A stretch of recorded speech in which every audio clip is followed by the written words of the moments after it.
What is going on, guys? In today's video I will show you the best shattering concoction ranger build in Path of Exile 2. So in this guide I will give you a quick overview of the setup, then I will explain what skill gems and upgrades should you focus on. Then as well we'll see what is the best gear and how to get it for both leveling and any game. And then finally we will go over the passive tree, attributes, your skill rotations, and even what atlas passive should you use, so we would be able to get the highest damage possible and much more. If you're looking for this build on the website, then click my link in this video's description or the pinned comment.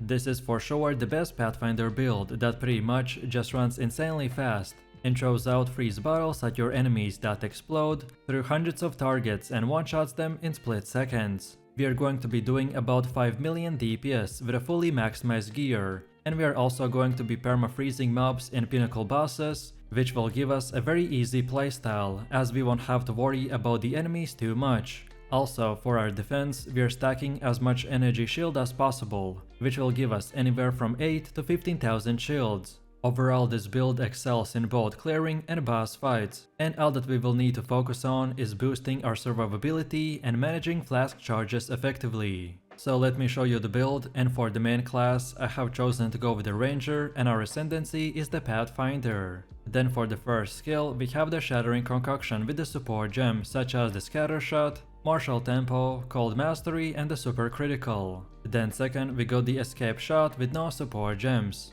Next we got the Herald of the Ice with the cold penetration, ice bite, and the cold infusion. Next we have the hypothermia with the cursed ground, heightened curse, and magnified effect.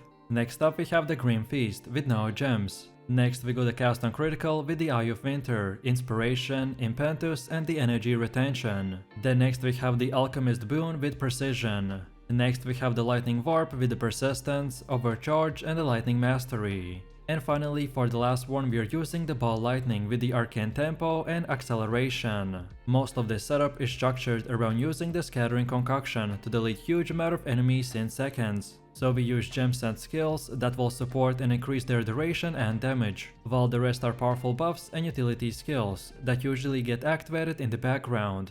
Next, we also have a leveling build in case if you are starting your journey from level 0 and you want to use it up until about level 25, where you should start getting our most important skills. So first off, we have the lightning arrow with the martial tempo and the lightning infusion. Then next we have the lightning rod with the scatter shot and magnified effect. Next we have the flame wall with the spell cascade and the fortress. Then next we got the escape shot with the deep freeze and cold infusion. And then finally we are using the Herald of the Thunder with no support gems. This is your basic setup up until you get our build's most important skill. In the early stage of progression we are simply using the lightning rod into the lightning arrow, while on top of this we are adding in the flame wall to allow our arrows to gain fire damage as they pass through the flames and thus increase our DPS even further. Then next up we have our passive tree, and if you are interested in a full in-depth guide on how it works, then check out my beginner guide. So let's take a look at our setup, and we want to start at this projectile damage node. Then go like this while also grabbing the Honed Instincts and Vile Wounds. Then from here we keep on going while also taking these two, so Master Fletching and the Cooked.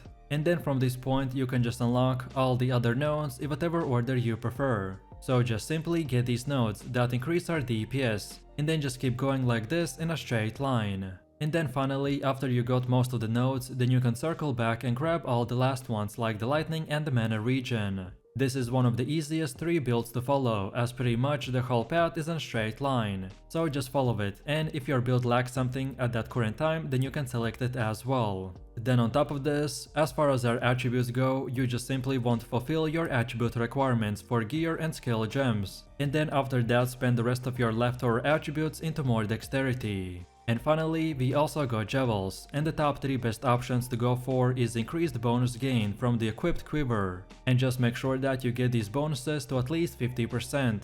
Then second we get the increased maximum energy shield, and then finally increased attack damage. All of these are very important, so just equip whichever ones you get first. And then now, let's go all the way to the middle again, and for Ascendancy build, this is what we have. So at the beginning you want to get the brew concoction, as this will give you the option to pick the shattering concoction. That provides us with our main skill, and which is the core of our build. Then second, we get the connected chemistry. Then third, we select the enduring elixirs. And then finally for the last one we get the Traveler's Wisdom, which gives us 6 extra passive nodes. This might not sound like much, but at the endgame we can see a huge impact, especially if we spend them on more energy shields. So feel free to use the exact same path as I have right here. And don't forget to check this video description to find the link for this website.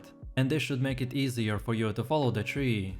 Next up we have our Atlas passives, and this build will benefit a lot from a high pack size, so that our freeze can spread through the use of the shattering concoction. So then when we start, we wanna first of all go to the left side, and then get all of these nodes. Then next we now go to the right and get all of these nodes as well. And then from this point and onwards, you can unlock the rest of the nodes in whatever order you want. But then on top of this, we have even more passives, which order in which you unlock them doesn't really matter. So this time it's up to you. And this is how it should look like for the ritual. Then next we have Delirium. Then third we have the bosses, and then on top of that we have the pinnacle bosses. Then next we also have our expedition setup, and then finally our breach setup.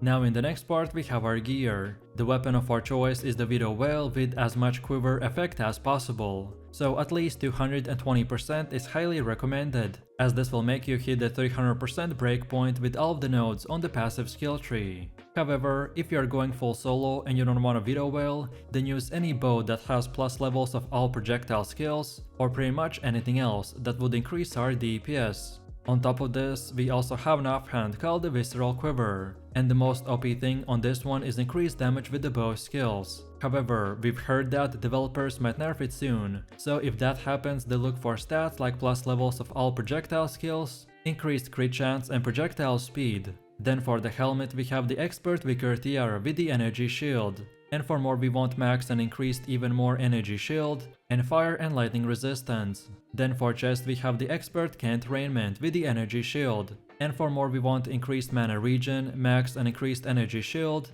more to spirit and cold and lightning resistance. Then for the belt we have the Fine Belt with the faster flask recovery. And for the bonus stats we got increased even more flask recovery, fire and lightning resistance, as well as more to charm slots. Then for gloves we got the Expert Javel Gloves with the energy shield. And for more we want even more max and increased energy shield, increases to attack speed, cold resistance and increased critical damage bonus. Then for boots we're using the Expert Feather Sandals with the energy shield. And for more we want increased movement speed, max energy shield and fire resistance. Then for the first ring we got the Breach Ring with the max quality of 50%.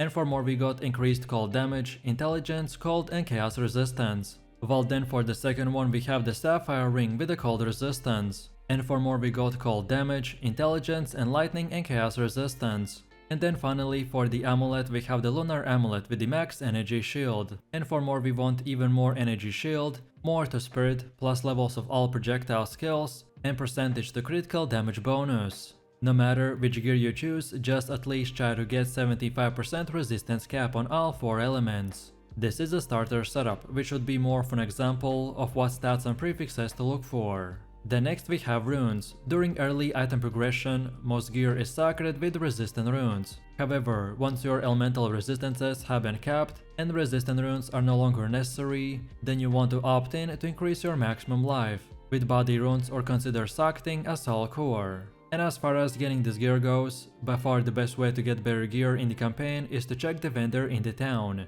each time you level up, as vendors can change their offerings based on your level, so this is the best way to find upgrades. And then after level 65, you just wanna keep continuing repeating your maps until tier 16. And again, for more in-depth tutorial, check out my gearing guide video. Then on top of this, we need to quickly look into the charms. Charms are incredibly useful, as by having the right one equipped at the right time can save you from dying. If you are struggling with certain bosses, then look into what damage type they are using, and then use that specific charm to increase your resistance. For me personally, I like to use the Taving charm for when we become frozen. Then second, get the Stone charm for stuns. And then finally for the last one, get the Amethyst Charm for chaos damage. But as I said, which one you choose will entirely depend on the enemies that you are fighting, so feel free to experiment and mix and match.